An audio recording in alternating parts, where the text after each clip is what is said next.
Cette nuit, à l'aéroport international de Katmandou, cet homme rentre seul du Qatar, avec le cercueil de son collègue et ami. Tous les deux travaillaient en tant qu'ouvriers sur les chantiers de la Coupe du Monde. Oumesh Yadav avait 35 ans. Il est mort en tombant d'un échafaudage. Il travaillait sur un immeuble en construction. On travaillait pour la même société. On n'était pas ensemble lorsque l'accident s'est produit. C'est pour soutenir sa famille du mieux que je peux que j'accompagne son corps au Népal. Il a une femme, des enfants, des parents, un petit frère. L'ami du défunt préfère rester anonyme. Il retournera sur ce chantier dans une semaine. Des ouvriers népalais partis gagner un peu d'argent au Qatar dont ne reviennent que des cercueils. Il y en a eu des milliers depuis l'attribution du mondial à l'Émirat en 2010. Malgré tout, les candidats sont toujours aussi nombreux. Passeport en main, 500 Népalais par jour tentent d'obtenir un visa pour le Qatar. Parmi eux, Souradeb, 31 ans.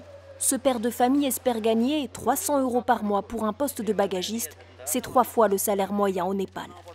C'est notre responsabilité de prendre ce type d'emploi. J'ai 9 membres de ma famille à nourrir. Les ouvriers népalais représentent la principale main-d'œuvre étrangère sur les chantiers de la Coupe du Monde. La plupart viennent de ces collines au pied de l'Himalaya, à l'extrême ouest du Népal, une région très agricole.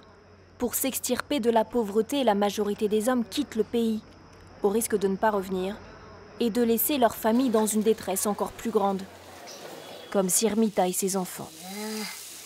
Il y a 6 mois, son mari est mort à Doha, sur le chantier de l'un des stades en construction. Il avait 31 ans. Cela faisait 3 ans qu'ils travaillaient là-bas. Le couple rêvait d'un avenir meilleur pour leur fille et leur fils. Ils travaillaient au Qatar pour qu'on construise notre maison. Là-bas, ils sont contents. Ils ont ce qu'ils veulent. Ils vont être heureux en jouant leur Coupe du Monde. Mais tout ce bonheur nous a été enlevé. Ils ont la gloire et nous, on n'a rien. Juste un papier disant que mon mari est mort d'une crise cardiaque. À chaque fois qu'un travailleur népalais meurt au Qatar, la cause est presque toujours la même, une crise cardiaque. Une mort naturelle qui ne permet pas aux familles de recevoir une compensation de l'employeur. Un tel taux de mortalité pour une population âgée de 20 à 40 ans est plus qu'alarmant selon ce médecin. Le gouvernement népalais n'autorise plus les travailleurs à partir à l'étranger sans passer un bilan de santé complet.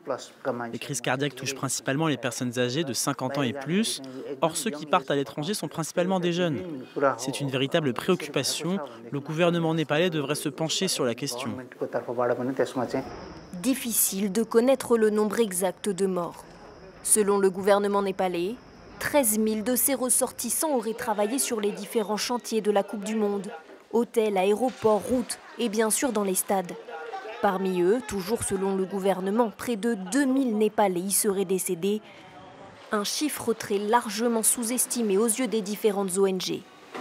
À ces milliers de vies perdues s'ajoutent autant de vies brisées. Suresh a travaillé 15 longues années dans ce petit pays du Golfe. Il était maçon sur le chantier du stade où se jouera la finale du mondial.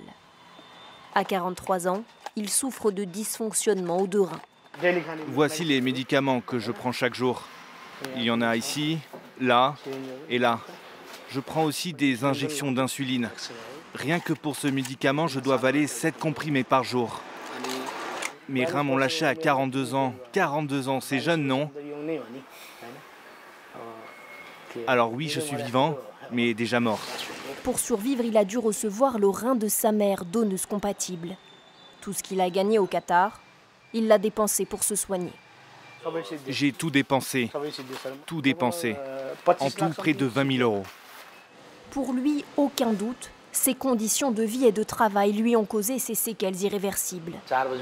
On travaille de 4 h du matin à 21 h. Il fait chaud comme l'enfer.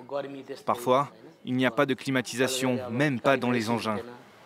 Après une journée de travail fatigante, on regagne nos chambres bondées. Pour les toilettes, sur certains chantiers, 100 personnes font la queue sur un seul WC. En fait, vous êtes leur esclave, n'est-ce pas? Accompagné de sa femme, l'ancien ouvrier rend visite à une association d'avocats qui défend les droits des travailleurs migrants gratuitement et les aide à obtenir des indemnisations. Depuis 2011, l'ONG a défendu plus de 28 000 plaintes de travailleurs népalais revenant du Qatar et des autres pays du Golfe. Cela ne devrait pas prendre plus de 7 à 8 mois maximum pour traiter votre demande. Si son dossier est accepté, il pourrait recevoir un peu plus de 5 000 € de la part du gouvernement népalais.